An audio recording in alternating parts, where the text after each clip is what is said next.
Welcome to another episode of Whitetail Rendezvous, coming to you 6 days a week as we interview whitetail experts and hear their traditions and personal stories of the hunt. Learn more about the latest gear, discover proven tips, and the latest strategies so you can make your next hunt a success. Now, here's your host, Bruce Hutchins. Whitetail Rendezvous is pleased to announce a partnership with GoHunt.com. Who's GoHunt.com? Well, if you're a DIY hunter in the western states of the United States, you need the information at GoHunt.com/insider. Why? Because it provides 4,200 profiles, every unit, every species, and every season. Furthermore, they give in-depth analysis, interactive maps, unit access, and seasonal trends. Draw odds are very important, and they give you the most accurate information in the business. All this is available when you go to GoHunt.com/insider. Make sure you use promo code WR when you join Insider. You'll get a $50 gift card for GoHunt.com Gear Shop. All in all, if you're hunting out west in 2018, GoHunt.com Insider is where you need to be to get all the research information. When you use promo code WR, Whitetail Rendezvous receives a small commission from GoHunt.com.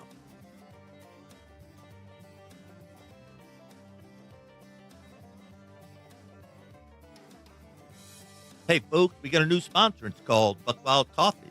What's so special about Buckwild Coffee? Well, a gazillion people go to Starbucks every day and drink coffee. Well, why shouldn't Buckwild Coffee offer you light, medium, or dark roast with free shipping? All you have to do is go to whitetailrendezvous.com, go to shop, and order your coffee, and I'll ship it out for free.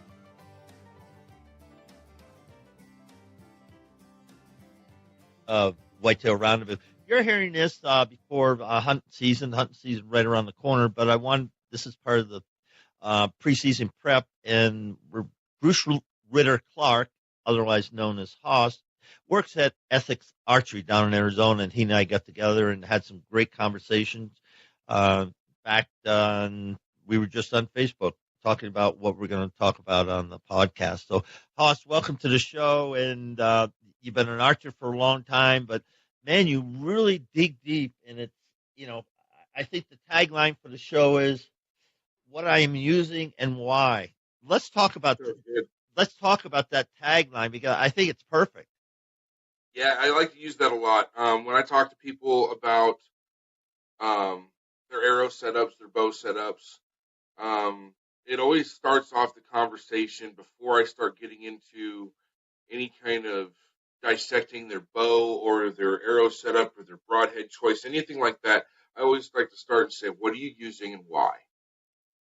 And you'd be surprised how many people can't give me a legit answer as to why. They'll always tell you what they're using, but they don't know why. And a lot of times the real why, when they actually sit and they have a come to Jesus moment with themselves, and they have to be honest with themselves, and they say, why am I using this product? 9 times out of 10 is because of what I saw on TV. So-and-so, big name on TV shooting it, or my buddies are shooting it. There's no real thought process as to why they're shooting it. It always has something to do with social. It's not the ethics, the ethical use of the product based on using it on an animal. That thought process isn't there. And you'd be surprised how much that happens. So that's what I like to get into that, get down to the nitty-gritty, and everything that I build, from my bow to my arrow setup, everything has to do with ethically killing that animal, causing it the least amount of pain, expiring fast, and hopefully expiring within sight so there's no track job. And I also build things I prepare myself for the worst, but I practice for the best, right? If that makes sense. So we all know exactly where to shoot a deer. We're always practicing that one spot. But what happens when that deer turns and goes to roll out of the way and you hit shoulder bone? Is your setup going to be able to go through that shoulder bone? Are you going to get adequate penetration to ethically take that animal down and quickly and painlessly? If not, then maybe you should reevaluate what you're shooting and put a little thought process into it. And that's usually where the conversation starts. So I walk into Ethics Archery and I go, okay, I'm shooting, and you're going to help me with just pick the most popular bow. I'm an older gentleman, so I'm shooting maybe 60 pounds and 70% let off.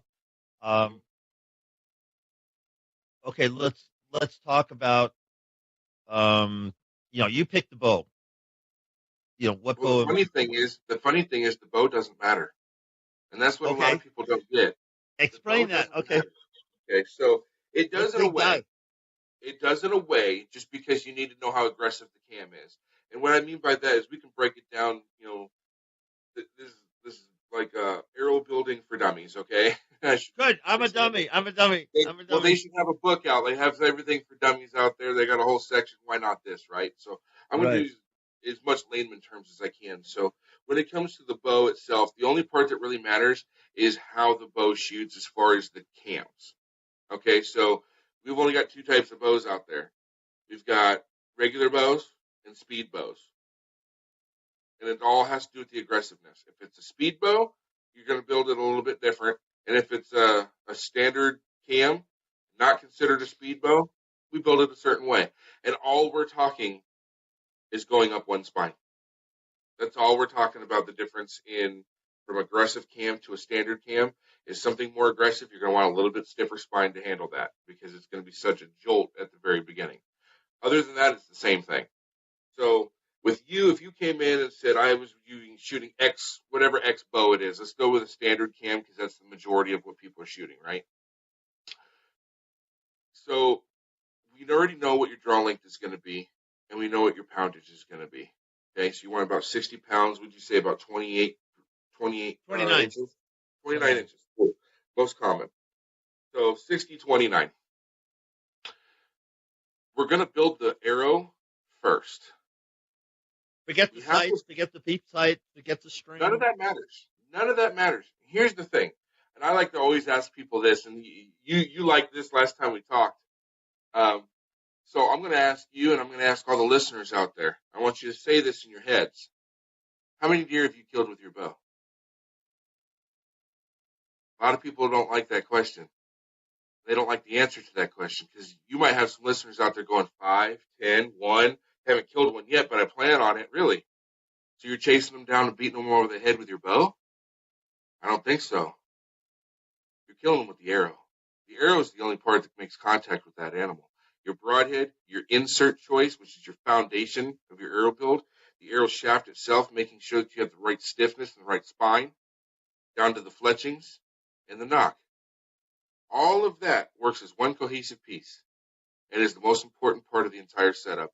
You can take a bow from the 1980s and build the correct arrow to that bow and make it perform on an animal, talking lethality and penetration, just as good as anything that's built today as far as the bow is concerned.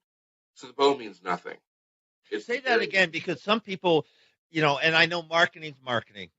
I get that. I've been to ATA. Marketing is marketing. But sometimes we don't need a new bow. We might need a new string. Right. We might need a new string, but it's all in the arrow. And that's what captivated me when I was talking to you, Haas, going, that's the end game. Everything's on that arrow. Everything's riding on that arrow. And how we launch it, if we tune it, you got to tune it. I mean, it's got to be on target. But after that, the kill shot or the 3D, if you shoot in tournaments, it's all on the arrow. That's it. Once the arrow is released from the string, there's nothing you can do. All of the preparation and all of the thought process that you've put into your entire build comes up to the point where it releases from the string. Once that's gone, you can't take it back. There's no taking that back. The only control you have over any shot in the woods is the one that's still in your quiver. That's the only one you have control over. Once it's sent, it's it. So you need to ask yourself if you've done the proper due diligence in your build. Did you put the proper thought process into, once that arrow's gone, am I confident that it's going to do its job? Because not everything's perfect, folks. We can all sit and talk and kind of talk with each other and tell each other that, I shoot every deer. and I wait for every single deer to be perfectly broadside, where I'm only shooting flesh right behind the shoulder, and I'm going to stick it in between the rib bones, and I'm not going to have to worry about that because I'm just such a phenomenal shot. That's great, but it doesn't happen that way ever. 99.9% of your shots are going to contact some sort of bone. 99% of them are going to be at an angular shot. You're not going to get a perfectly 90-degree shot. Has it happened? Absolutely. Does it happen every day? Absolutely not. Most of your shots are going to be marginal. That is a fact. Arrow placement is absolutely key, but you can only do so much as an archer and be so accurate to put that pin where you want it, put that arrow where you want it. But here's another fact. Once that arrow's gone, you have no more control. That animal might move, it might duck, it might take a step forward. There's a lot of things that can happen. And every animal, once that arrow contacts the animal itself, every animal on the planet is moving. It's never standing still. Once the arrow hits that animal, or just before it hits, it is moving. And you have to be able to account for that. So arrow placement, absolutely, number one, that's key. But what's going to happen after the arrow, or once the arrow actually makes contact with the animal?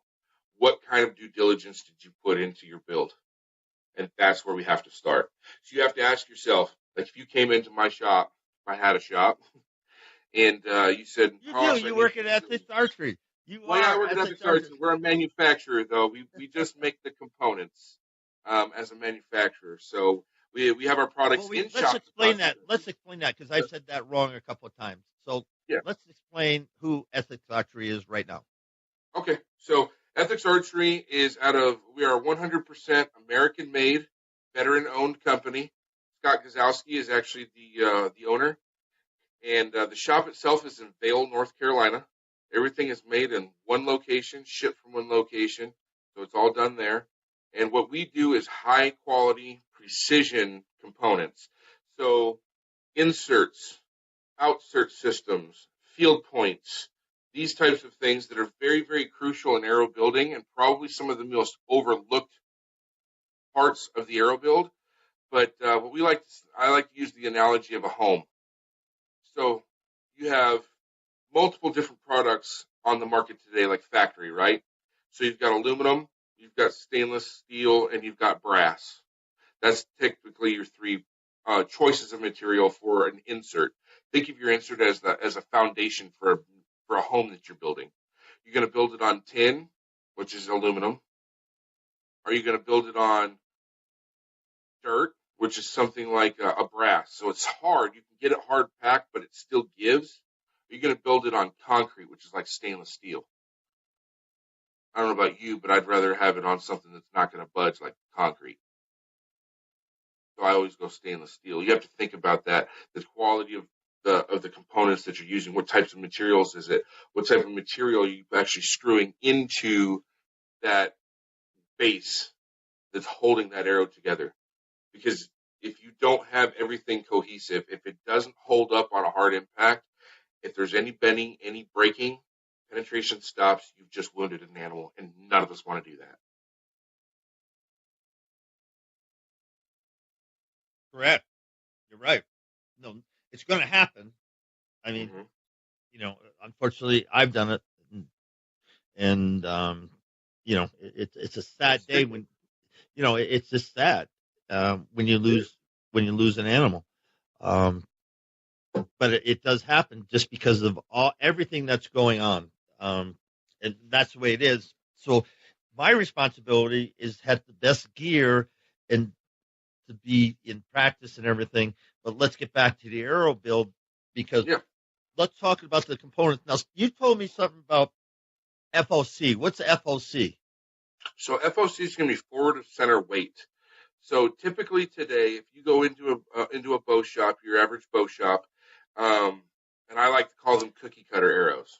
Okay, so when you go in and you get you pick out an arrow shaft of any kind. Let's say you pick out a Victory V-Force, right, which is your standard diameter arrow. And most shops are just going to put the standard insert that comes with it, 12 to 18 grains. Okay, so they're going to put that in that arrow. That's going to put you right around 10 to 12% FOC. That's what I call a cookie cutter arrow. That's not putting any thought process into what you're building. Okay, that's just going into a bow shop. I need arrows. Here you go, out the door. Yeah, I don't do that anymore. So FOC, from my personal testing, there's going to be a lot of people out there that are going to disagree with me, and that's perfectly fine. It's what I love about archery, because what works for me may not work for you. What works for you may not work for the other guy. But if you can take a little bit of information from everybody you speak to and build a formula that works for you, that you're happy with, that's possible in archery. There is no one right way to do everything. And that's what I love about it. So, yeah, some people don't like high FOC. Some people don't like high mass weight. They want to stick with the lightest, fastest arrow they can because they think that speed kills, even though we have data that tells you speed absolutely does not kill. It's momentum. Even people want to talk about kinetic energy. They put their arrow weight and their bow speed into these kinetic energy calculators, and all they care about is kinetic energy. That's the one they're looking at.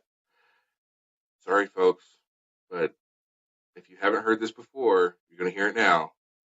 Kinetic energy means nothing when it comes to shooting an arrow. Zero. It has no factors whatsoever in penetration.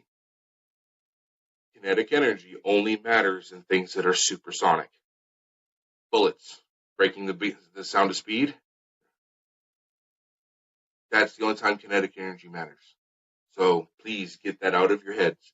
The number and the value that you're looking for is momentum. The higher your momentum values are, the higher the penetration rate is going to be. This is fact. So please start looking at momentum. Momentum, how do you get momentum?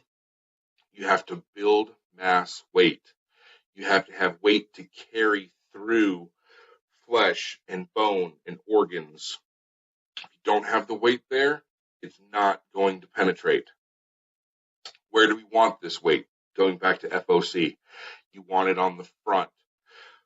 They've done testing where they've centered the mass and they've put it in the rear and they've put it in the front. By far, the best way to do this is to pile that weight in the front of the arrow. You want the majority of that mass weight in the front of the arrow.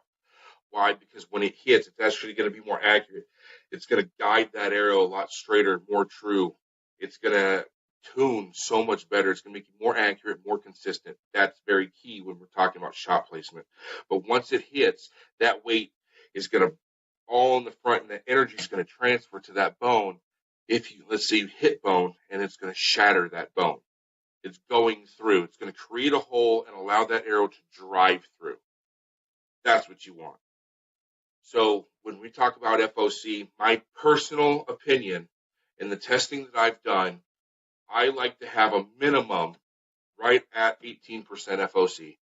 Some people are going to argue and say it's 15, 17, whatever. My key number is going to be 18. This is out of my personal bow at a 29-inch draw, 70 pounds. I've shot for anywhere from 60 to 70 pounds, and all of my testing has been 18%. Anything over 18% FOC with a compound bow is just a cherry on top. It only gets better from there. And my current arrow setup, I'm shooting 24% FOC on my light arrow. My heavy, what I like to call my battle axe or my rebar, that's a 705 grain total weight arrow with 28% FOC. And yeah, people say that's extreme, and for some people it may be. But there's no animal in North America that'll ever stop any one of my arrows. And I don't say that as a band-aid, okay? This does not mean go out and make bad shots on purpose and taking chances and not being accurate with your shot. That is not what this is about. This is about doing your due diligence if something were to go wrong. And are you using a fixed blade? What kind of broadhead absolutely. are you using? Fixed blade? Me personally, I'm going to be using a fixed blade broadhead. I actually did another podcast talking just about this for 45 minutes. So my personal preference when I'm talking about a broadhead, if I go in, let's say I walk into a Cabela's or a Bass Pro or any shop, they've always got this big wall, and it's got just any kind of broadhead you can think of, right? Well, how does somebody choose that? Well, here's how I choose. So first off, I'm going fixed blade, period. I've used mechanicals in the past. Mechanicals kill deer every day. Nothing wrong with them as far as they're capable. Okay. There's too many variances there. Too many variables. Anything mechanical like that, the thin blades, the aluminum ferrules, all that kind of stuff, it's not for me personally, because those are just introducing a weak point into the most important part of the setup, which is the arrow. And the first thing to make contact is the broadhead. And if you can take these things out of the package, and if it won't shave paper or shave hair on my arm, I don't use it. That's the bottom line, because you've got to have a hard, strong, durable, sharp broadhead that's going to retain its edge. Because here's what people don't think of. They pull an arrow out or a broadhead, any fixed blade broadhead or mechanical, and they'll shave paper with it, or they'll test how their fingernail or whatever. Oh, that's sharp. Cool. Shoot that into your target one time, and then pull it out and try that sharpness test again. Guess what? Doesn't work. It's not sharp, right? Edge retention is the one thing that people kind of tend to forget about. But here's a fact.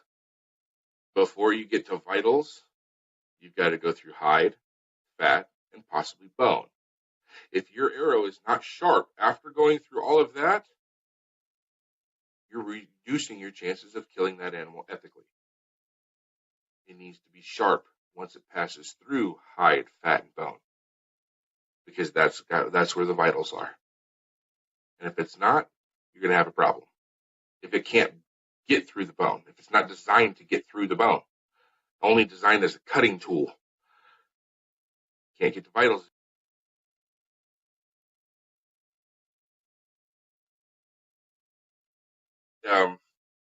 So these are the thought process I put into it. So I'm looking for something fixed blade, preferably one piece, solid, forged as one piece. Because if you have multiple pieces, you're adding a variable for a failure. But let's say you can't get to a forged one-piece broadhead, and you're looking at a fixed blade that maybe has replaceable blades. Okay, fine. That's not a problem. They hold up really well if they're built right. So you're looking at blade thickness. Okay, this 032 or 030, 035 blade thickness, I hate to tell you guys, but it doesn't hold up very well. That's why it's a one and done. You shoot an arrow at an animal, and whether you hit it or not, or into your target, and all of a sudden your blades are all bent up. No, that's not going to cut it. You want a thicker blade. You're going to look for something 050 at least and above. I actually prefer in the 070 range and above that. Now, in order to get into these broadheads, typically you're looking at something called a single bevel broadhead. There's plenty of options out there. Most of these are going to be two-bladed, single bevel broadheads. I resort to those because they're built for what I want. They're built for hard bone impact. They're designed to they're in a wedge style with such a thick blade. They're designed to breach bone. They're built to breach bone and hold up without taking any beating or without bending, without rolling the edges. That's what they're built for. So that's why I kind of tend to go that way. And they also, because they're single bevel, they're designed to actually rotate through the body. So once it makes contact, using pressure from flesh and bone, because they're sharpened on opposite sides, gives it a natural rotation within the body. So it's kind of like when you have a double bevel blade and you cut an artery and you like if you were to get stabbed, straight in, straight out, it cuts that artery, but blood pressure then begins to rise and it can still actually pass through that artery. Okay, that's why a lot of people survive stabbing so much, because it's in and out. But now imagine that stab wound and then giving it a quarter twist. You just destroyed everything in that area. You created a hole and destroyed the path of blood flow. Therefore, it has nowhere to go but outside the body. It has no choice. All it can do is bleed now. It's not going to pass from artery to artery, sustaining life. That's the cutoff point. That's why I use single bevels. So anytime, whether you use a single bevel or you're going to go to a fixed blade or even mechanicals, start thinking a little bit more and find out what you really want out of a broadhead. Okay? And everybody goes, well, I shoot mechanicals for broadhead flight. Well, if you tune your bow, you're not going to have to worry about broadhead planing.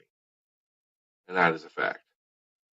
Tune the arrow, build the right arrow that's actually spined correctly for the bow, and then tune it, and you can shoot whatever you want.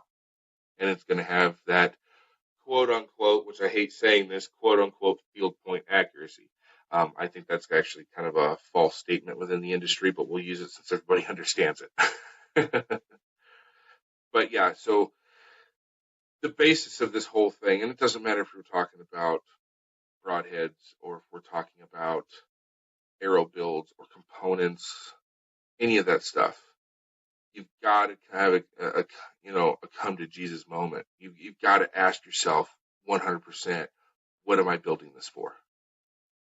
Why am I using the products that I'm using? Who cares what they say on TV? Who cares who your favorite hunter on TV is and what he's using? You got to put your own thought process in it, because guess what? You're watching Lee and Tiffany on TV. By the way, hi guys. And you use the products they're using because they're using them, and you go out and you wound an animal. Lee and Tiffany doesn't have to live with that. You do. So think of it that way. Good thought. So we got the broadhead. You got your votes. You're using what, 150 grain broadhead? Right now I'm using a 125, and I also have for my heavy setup a 225 grain. Okay. So we can shoot with the 225. You can just about anything on planet Earth you can take that you can just go about, hunt for. Yeah. Just about, yeah. Yeah. Okay. So now we got a broadhead, and we just had a great explanation about the broadhead. Now we got this thing called the inserts. Now there's all sorts of inserts, of which you guys make some of the best. But let's talk about the care and feeding of the insert, because you told me last time the insert is the foundation of which your mass, your broadhead, which is now mass, that gives you momentum, that gives you the FOC. Now we got the most integral part, because if I've got a great arrow and a great broadhead and I got a shitty insert, I just shot myself in the foot. Correct? Not correct? Absolutely. That's the best way to put it. Again, go back to the foundation of your house thing. It doesn't matter if you put $1 million home on tin, it's not going to stay there long. It's going to fall. It's going to crumble. You can put a $30,000 house on concrete, and it's going to last a lot longer than that $1 million house ever would. Okay, same concept. I don't care what arrow brand you go with. I don't know, Bruce, what arrows do you prefer? I use Carbon Express, and I shoot my crossbow. Carbon Express. Cool. Carbon Express. I'm a Victory guy. We all know that other guys out there might be a Gold Tip guy. One guy might be, a Black Eagle guy. It doesn't matter what carbon you're using. Carbon fiber is carbon fiber. You can claim to be the toughest. You can claim to be the strongest. It doesn't matter. You shoot carbon fiber. You ever hit a steel I-beam? You ever hit a concrete block with carbon? It blows up. But you can strengthen that entire system by putting the correct inserts in. You can shoot steel. You can shoot concrete, which I don't advocate doing. I do it for testing and to get views on Facebook, okay, to show people what they're capable of. They're not designed for that, folks. So if you shoot a steel I-beam and bend something or break it, don't blame it on the product. It's not designed for that. Do some of us in the archery industry do it? Yes, because we're trying to show how durable the product is. It's not about withstanding that. It's about saving the arrow. The arrow is the most important, is not the most important, but the most expensive part of the entire setup. I don't know about you, but if I'm shooting in practice and I whack something hard because I missed a target or whatever, I would rather replace a $2 insert than a $15 arrow any day of the week. So we design our products here at Ethics Archery to save the arrow. This is what we do. Not only that, but it makes it fully adjustable. Everything we do is fully adjustable. So you can build whatever arrow you want to build with one product. You don't have to buy any more stuff. So, but when you do that, you're also getting the foundation. You're going to get solid 303 stainless steel. Do we use aluminum? Absolutely, but we're using higher quality aluminum, 7075. Some of the stuff we do, yes, it is made out of 6061, but that's for the super light guys, okay? But when we're talking building FOC, you're using 303 stainless steel. And the designs that we have, the way we've built everything is strictly to protect the arrow.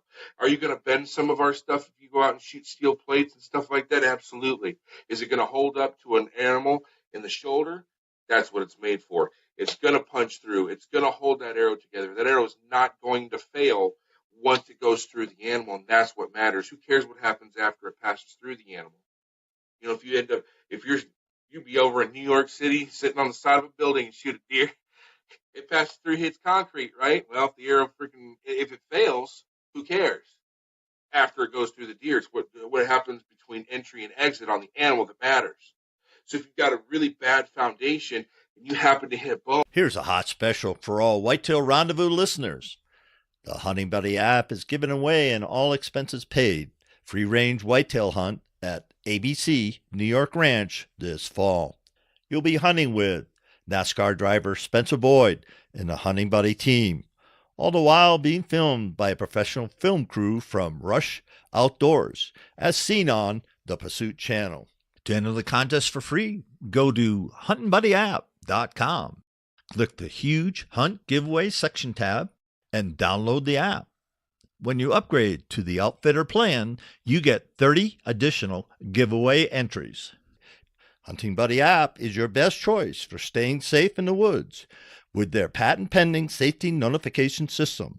So lunar information including peak game, activity times, current and future weather forecasts, land ownership, hunting waypoints, group hunting, and so much more, all for free from Hunting Buddy app. That's HUNT apostrophe N BUDDY app. Arrow breaks, penetration stops, right? It's gone. Got to be able to hold it together, and that's what we do. And that's where the insert is the most, and it doesn't matter to me it matters to me if you use our stuff, because obviously we're a business, but realistically, if we're sitting here talking hunter to hunter, I don't care. I don't care what insert you're using. I want to know your thought process behind it. Why are you using that insert? Because 9 out of 10 people have no clue. They couldn't tell you how much the thing weighs. They have no clue. Put some thought process into it, because your foundation of your arrow is your insert or your outsert system, whatever connects the broadhead to the arrow. That juncture is the foundation. Put some thought process into it. Use the best materials you can, because if that holds up, you're giving more percentage of a chance that your broadhead's going to hold up and your arrow shaft itself is going to hold up. You're making it one cohesive unit, and that juncture is your insert. And a lot of people overlook that. So I'm shooting. I'll give a shout out to Dirt Nap, and I'm shooting their 100 grain in my crossbow. Okay, you might shoot 125. So you look at their Dirt Nap, and it's 100 grain and well made. So what kind of how do I decide? I don't know what insert I should really have. In my crossbow, I whatever they came with. No thought process at all. Most crossbows no thought process. You pick up a crossbow bolt and go, oh, this is what I'm going to shoot. Why? It doesn't make any sense. Have you ever even thought about going with heavier broadheads or heavier point weight on the end of your arrow or your bolt? Nope. Why? And that's most people. Yeah, that's most people, because they don't know. Because here's the setup. I got I go 380 feet per second, so it's smoking fast. And I'm glad you finally mentioned arrow speed. Yeah. Well, it's all sexy. I'm going, whoa! You can't even see that arrow. I baited you a little bit. No, that's okay, and I'm good with that. But I think about that, and I'm completely clueless. And unfortunately, crossbows are part and parcel of the universe now, folks. So we better get smart. I shoot Excalibur, just so that's what I started with. I had some, I tried some other brands, and Excalibur worked best for me just because it's simple, really simple. So I have that now. I've got some dirt nap. I don't have any sitting on my desk, but Tom Alderman over there at Dirt Nap makes a great product. And when you're talking about single edge bevel and stuff like that, that's the terminology he talks. He talks about. He talks about building it. And there's some guys out of Fort Collins. Oh, I'm sorry, I can't remember. Kill Will or Will Iron Will. Yep. Yep. So, I mean, they're stud broadheads. I mean, you could have any place in the world at $30 a piece, folks. They're worth every cent you're going to pay because Iron Will makes a great. They make a great double bevel broadhead. If I was going to shoot a double bevel, which means sharpen both sides, that would be the head I would most likely shoot. They're pretty impressive. They're built like a single bevel, so the thickness of the blades, the design of the blades themselves, the way it's actually put together is designed like a single bevel, and that's what I like about it. It's designed for hard bone impact, but they put two edges on it. Yeah, and fine. It's killer. They ship it to you in the box. I mean, and so a shout out. Those are two guys that I'm enamored with, and as things go on, it's you learn, folks, and this is how I learned myself. So let's go back. Okay, so now we've got the broadhead, we've got a matching foundation, and I would call your inserts your foundation from now on, and that'll create a thought process of saying, okay, what do I want behind this broadhead? Okay, what is going to stand up to my momentum and the mass and all that? When I hit bone, what's going to happen to that insert? Then now we have the arrow. We haven't talked about the fletching and the knock, but we'll get there. So now we have the arrow, and everybody talks about spine. What's spine? What is spine? What is spine? We could have a 4-hour conversation just on spine, but we'll do it quick and easy. So, and there's your picture. And there's your picture. And we'll do it without going super crazy. Okay. So generally, we have two spines that we really talk about. Okay. That's going to be your static spine and your dynamic spine. Static spine is while the arrow is at rest. Dynamic spine is what causes the arrow when it flies through the air and it's flexing up and down. Okay, your dynamic spine reaction, the stiffer you go, the faster it recovers. The lower you go in spine, which typically is higher numbers, the longer it's going to take to react. So you have to match your poundage to your spine to get that proper reaction to where it's going to recover quickly, and it's going to maintain good arrow flight throughout the length of the shot itself. Okay, this is the easiest way to explain it. We can go way in depth and go way more scientific. And there's YouTube videos that show when you release at 50 pounds, 60 pounds, how your arrow, I want to say warps, but it doesn't warp. It just, it's the dynamic spine reaction. Yeah. So a lot of people like to call that Archer's paradox. Okay. Archer's paradox is not applied to compound or center shot bows.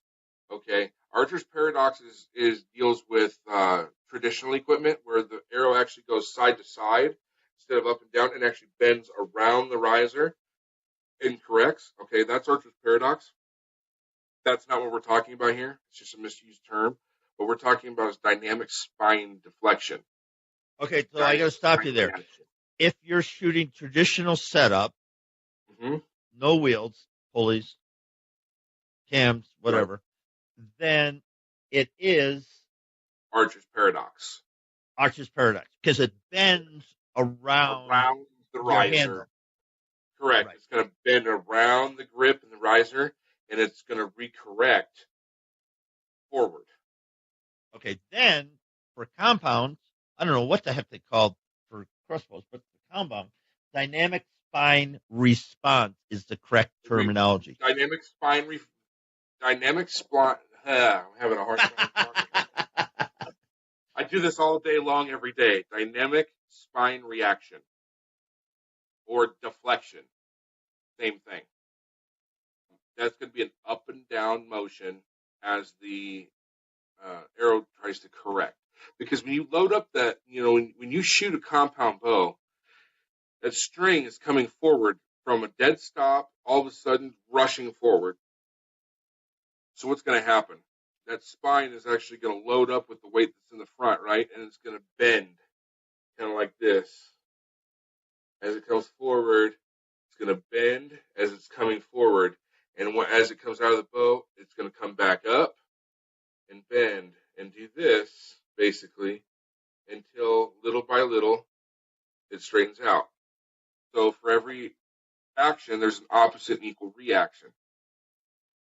So how long does it take for that to go halfway up, halfway down, halfway up, halfway down, until it's perfectly straight? That's where spine comes in. And it's just, some of these analogies might be bad, but that's just kind of how people tend to start understanding things. So the weaker the spine, or the higher the number on the spine, the longer it's going to take to react. And that's why we want to give you the stiff enough spine based on your poundage and your draw length, so that you can maximize that and have it happen quicker. So as you'll know on these IBO speeds here, or on the chart, we've got 700 spine, 600 spine, 500, 400, 340, 300, 250 and 200, and some 150s, okay? So as you'll study this chart, kind of get to know it a little bit, the higher your point weight, which is insert and broadhead combined, the higher the point weight, the lower the number gets, starting from 25 to 32 inches. You'll notice that at 100 point weight, it goes 7, 6, 5, 4, all the way up to 32 inches, right? 32-inch draw at 35 pounds with 100 grains up front, even though it's a 32-inch draw, it's got quite a bit of force. It's putting you at a 400 spine. Now you take that same exact draw length at 32 inches and you bump that up to, 40, 45 pounds. We're only going 10 pounds, folks. 10 pounds ain't much. And you've already just jumped up two spine values. 300 is probably going to be one of the most common out there that's going to actually be needed. Okay. A lot of shops, a lot of people, when they look at this, I just had a guy that was at 29 and 68 pounds, and he went to the store, went to a box store. I think it was one of either Bass Pro or Cabela's or Shields or one of those. And he found this arrow chart. He walked into the store and went, okay, I want this arrow. What spine do I need? And he did what everybody else did, like we talked at the beginning. He needs a 100 grain head, and went to that one, put him in a 400 spine arrow. And he was wondering why he couldn't hit the broadside of a barn with his brand new $2,000 wrapped up in his bow, because he just got a brand spanking new flagship top of the line bow and couldn't hit the broadside of a barn. I was wondering why. Well, it's the arrow. It's under spine. You're not going to hit anything right, which is why you always want to err on the stiff side. So learning this and getting the proper spine is going to give you that overall build on an arrow. So when you got your broadhead, you've got your foundation or your insert matched to that arrow spine. When it reacts properly, that arrow is no longer in its deflection mode when it hits the animal. It's already going straight and it's contacting flush. When it contacts flush, it's going to transfer the energy from the broadhead to the foundation or the insert to the arrow evenly in a straight form, all the way out the back of the arrow. When you do that, you're maximizing the effectiveness. You're maximizing the penetration, because if there's a bend there, if it's still in its deflection mode when it hits the animal, that energy transfers. Now imagine a stick, and it's bent in the back when it hits something straight, and that energy transfers up. When it hits that bend, it's got nowhere to go. It blows out the back. Your arrow snaps in half. So you're not building the proper arrow for proper penetration, because you just lost all of your momentum and all of your mass weight out the back of your arrow because it snapped off. So you want it to hit that animal flush and straight, which is why arrow spine is so critical. If you ever get to that point, like if you look on this chart right here and you go at 150, you look at the 65 to 69 pound range and 26 to 27 inches, it puts you on that borderline of 340 to 300. Please, folks, always err on the stiffer arrow. Error on the 300 all day long. If you ever end up there, always err on the stiff side. Now, if you get to the same spot where it says 70 to 74 pounds at 150, and you go to the 27 to 28 inch range, and you got 300 on both sides, then the 300 is going to be perfect no matter what you want to build. Unless you decide to go extremely heavy, and we can get into piling weight on later. But for a typical build right around that 18%, that 300 is going to be perfect because it puts you right there where both numbers are the same on both sides of that line. So that's what I would do. Other than that, it's just getting out and then, tuning your bow. You've got to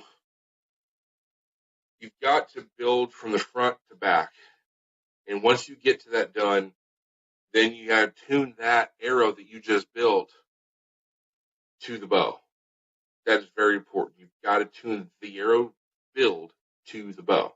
And a lot of people try to do it backwards. They buy the bow and try to tune an arrow to the bow. And I don't like to talk about it that way because it takes the importance away from the arrow shaft itself and the arrow build.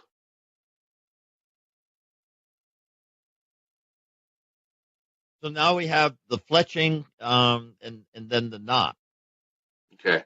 So when it comes to fletching, this is another reason why I really like high FOC, because when you build the front of your arrow and you load up the front of your arrow with that weight, you're now transitioning how that arrow is going to fly.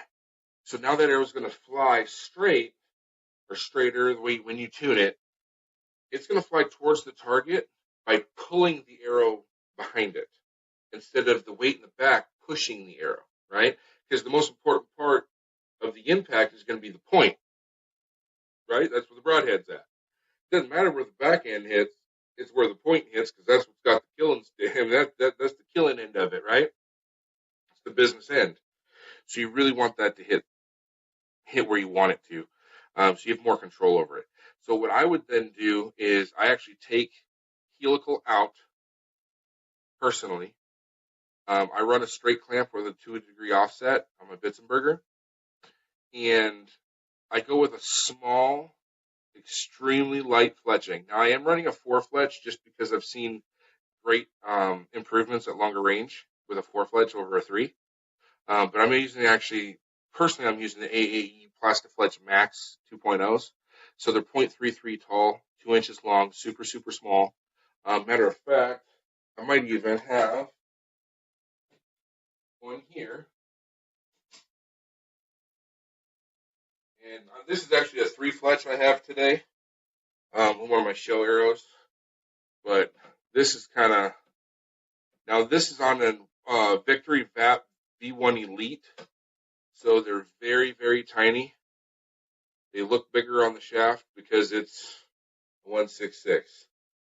And that's going to be with the Ethics Archery outsert system and our field point. Yes, there is a field point on there. You can't see the junction because the machining is just that good, I guess. But 2 different pieces here. And that's how that outsert works. So it's going to have an internal pin that's fully adjustable with a sleeve that fits over top. So you have an internal footer and external footer matched up with the field point. 0. It's perfectly flush, perfectly flat, so it's not going to mess with arrow flight. And that right there is what I like to call rebar or battle axe, because I've got videos online. And here's the whole point to building these arrows, guys. You want them accurate, you want them consistent. The higher your FOC you go, the more consistency you're going to get. You got more control. But here's the deal. This arrow right here, purposely shot at a 2-inch thick cinder block at 19 yards. And I'm going to hunt with it. Nothing wrong with it. I've got videos out there where I'm shooting our products at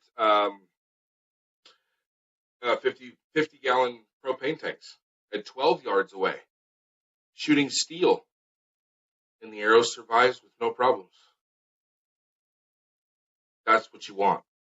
It's got to fly right, got to correct fast, got to be consistent, and when and if you hit a bone, you want to make sure that your foundation is where it needs to be. So when it hits, it holds everything together and punches through, and you're doing that animal justice by killing it ethically and quickly. So please, if you take anything from any of this, again, I'm going to be available for, you guys can call me. How do I get in touch with you? Yeah, so you can get a hold of me through Ethics Archery, the website. Send us an email. Those emails come to me. You can get a hold of me on my cell phone, which is, we gave the number out in the beginning, 480-251-1367. Get a hold of me on Instagram, BigHoss01. Find me on Facebook at Bruce Ritter-Clark, hyphenated Ritter-Clark at the end. And again, I'm all about education. So do I claim to know everything? Absolutely not. I talk with people that are smarter than me every day, and I always try to learn something myself. That's what I love about this sport. You will never, I don't care who you are, how long you've been doing this, you will never, ever know everything about this sport. You will never master this sport. Nobody's ever done it. It's humanly impossible. There's always something out there to learn. So anybody who claims they know everything, they're full of crap. I just happen to know what I know, and I want to share that with as many people as I can. I want to educate as many people as I can, because we owe it to the animals we hunt, and that's a fact. I've seen way too much over the last couple of years, man. Facebook has really killed me because everybody's out there. All the wound loss out there just drives me nuts. I shot a deer, I hit it in the shoulder, got 2 inches of penetration, and never found it. Now that thing's out there limping and suffering. It may or may not die. I have a problem with that, because I've done it. I was shooting light, fast. That's all I cared about was my bow speed. I wanted to be the guy that beat my chest with my friends out there at the archery range going, my bow's shooting 310 feet per second with my hunting arrow. I realized how much BS there was really in that, and that speed doesn't matter. It's kinetic. It's momentum. And I've shot an animal now. I have had one bad shot on an animal. I looked for that animal for almost 2 days straight without going to bed, through the night, everything. And I didn't find it. And I literally punched my tag and walked out of the woods. I wouldn't even shoot another one. I was so disgusted. My hunting season ended that year. I was disgusted. And it was just a personal thing that hit me. And once that happened, it really opened my eyes. And I really started looking into all my equipment, my bows, my arrows, all this stuff. And now everything that I pick up, if it's in a package and it has to do with archery, when I pick it up, I go, why? That's my answer. Or that's the question I have to answer before I purchase anything. Why am I shooting this? If you don't do that, start.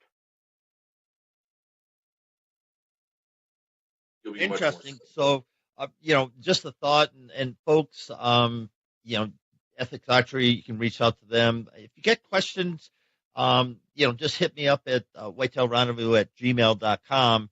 I'd love to explore this because, second time I've had this conversation with Hoss, and, I've got to get my crossbow set up, so I can go shoot anything. I'm not saying I'm going to shoot a bear, a grizzly bear, but I sure as hell am going to shoot a moose, and that's a pretty big critter, 1,000 pounds, elk, and so forth. Will I go to take my bow to Africa when that day comes?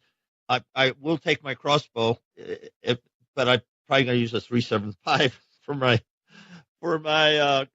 Cape Buffalo. He's going, no, I don't know. We'll build you some battle axes, man. We'll build you some battle axes.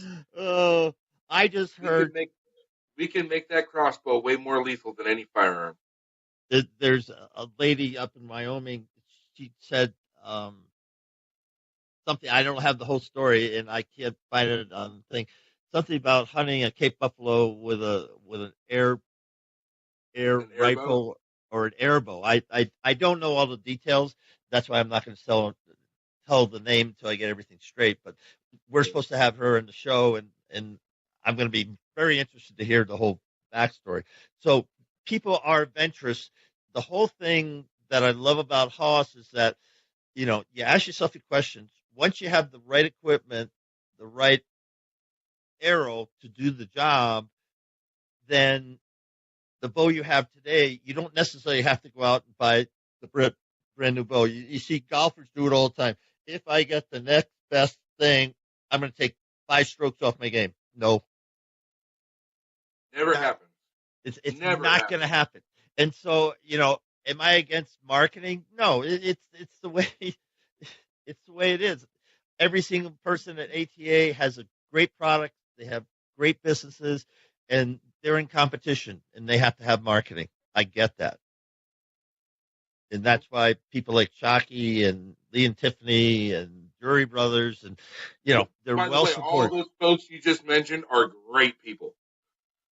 They're great people. They're very good at what they do. Do not want to take any skill away from those people by any means.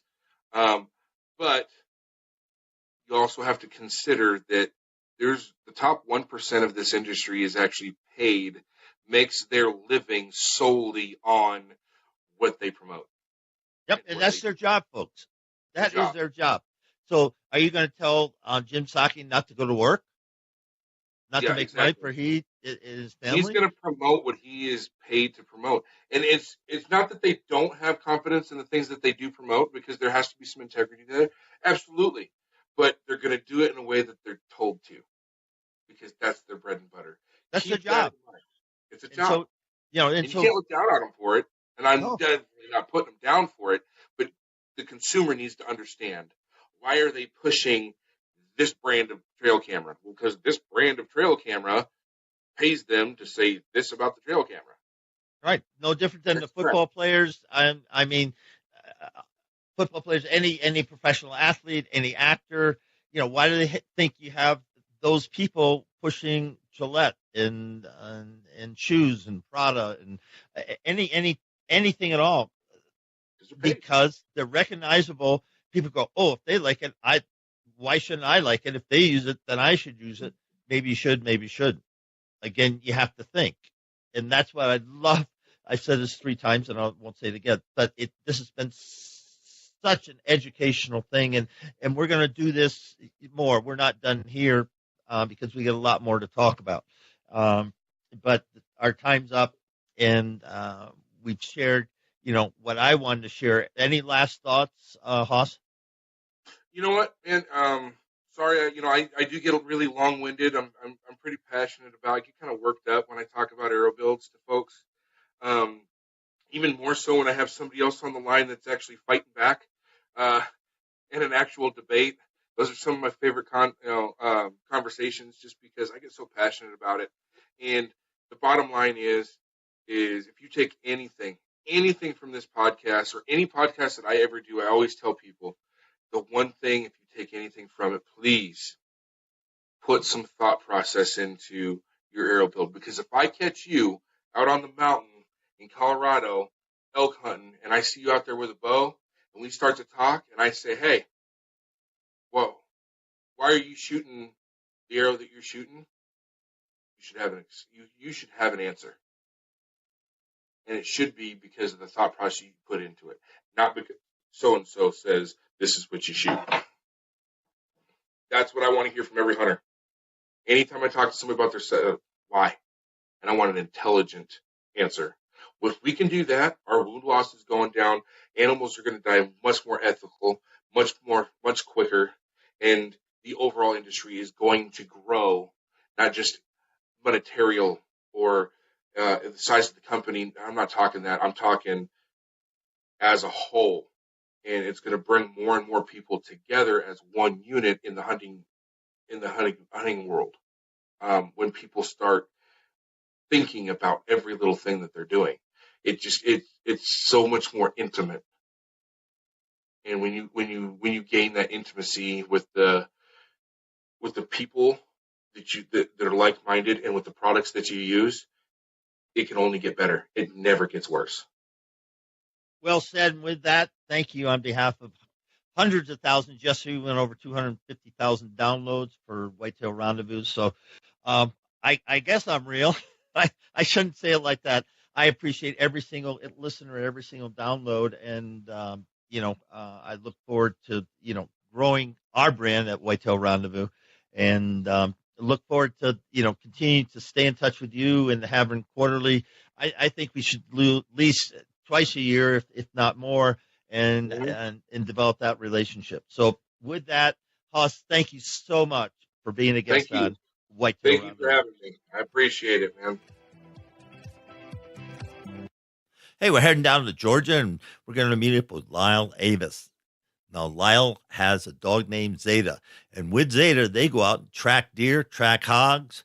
It's a tracking dog. It's a deer retrieval dog. It's a game retrieval dog on a 30-foot lead, and he's got some great stories about being charged and what he has gone through to find deer for guys and gals, and it's just a great show. It's unique because I haven't heard this before on anybody's podcast, and you're hearing it first on Whitetail Rendezvous Podcast.